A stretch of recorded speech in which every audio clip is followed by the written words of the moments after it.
কত বড় শোল! গ্রাম বাংলায় যে ঐতিহ্যটা এখনো আছে, সেটা ঐতিহ্য ধরে রেখেছে, সেটা হলো জমি সেচে যেভাবে মাছ ধরা হয়। ক্যাঙ্কা মাছ কেমন? আমাদের কসু দাদা ওটা কি পেয়েছেন দেখান। কত বড় শোল! গ্রামের সবাই মিলে একসঙ্গে এইভাবে জমি সেচে মাছ ধরার দৃশ্যটা এখন খুব একটা দেখা যায় না, তবে কিছু কিছু গ্রামে ঐতিহ্য টিকে আছে। আমরা দেখলাম বেনু দাদা, কি মাছ আছে?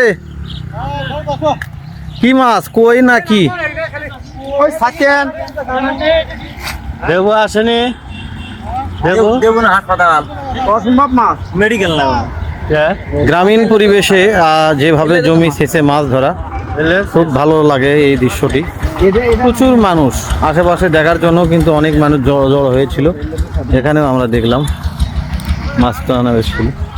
শরৎ, খুব চমৎকার একটি দৃশ্য। আপনারা ভালো থাকুন, সুস্থ থাকুন। আল্লাহ।